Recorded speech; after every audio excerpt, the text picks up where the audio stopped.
जय श्री राम। आइए आज सुनते हैं राधा रानी की भक्ति। भारतीय वाङ्मय में भक्ति के कई रूप देखने को मिलते हैं, लेकिन श्री राधा रानी की कृष्ण भक्ति इन सब में सर्वोच्च और अद्वितीय है।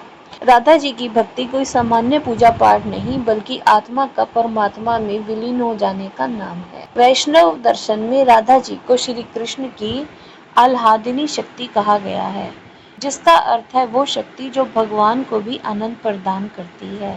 भक्ति मार्ग में 9 प्रकार की भक्ति बताई गई है, लेकिन राधा जी की भक्ति इन सब से ऊपर महाभाव के स्तर पर है। वे श्री कृष्ण की केवल दासी या सहेली नहीं है, वे कृष्ण की आत्मा है। उनकी भक्ति में कोई औपचारिकता, भय या संकोच नहीं है।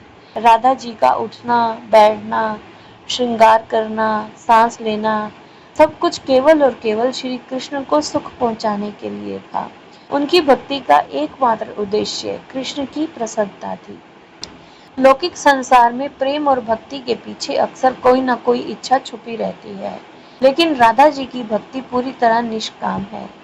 उन्होंने कृष्ण से कभी अपने लिए महलों का सुख, सामाजिक प्रतिष्ठा या स्वयं कृष्ण को भी नहीं मांगा। नारद भक्ति सूत्र में लिखा है कि राधा जी का प्रेम तथा सुख सुखित्वम है, जिसका अर्थ है जिसमें प्रीतम का सुख, उसे ही अपना सुख बना लो।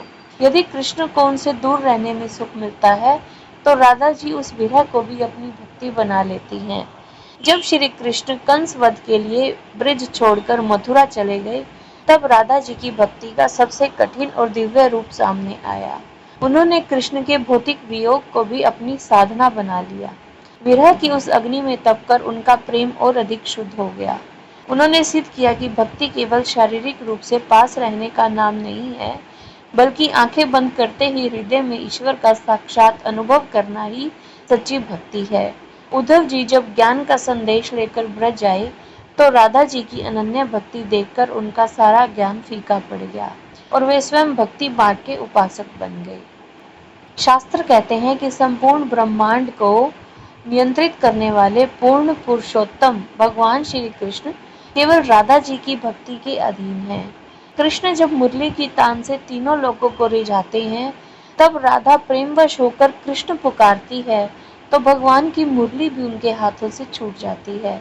ये राधा जी की भक्ति की ही शक्ति है कि आज भी कृष्ण से पहले राधा का नाम लिया जाता है, राधाए कृष्ण कहा जाता है।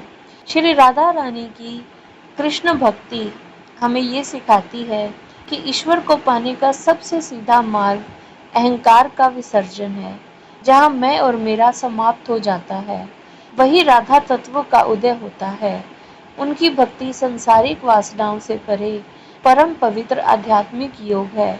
आज जो भी भक्त सच्चे दिल से ब्रज भूमि की रज को माथे से लगाता है और राधे राधे जपता है, उसे भगवान श्री कृष्ण की कृपा बिना किसी प्रयास के स्वयं ही प्राप्त हो जाती है। जय श्री राम।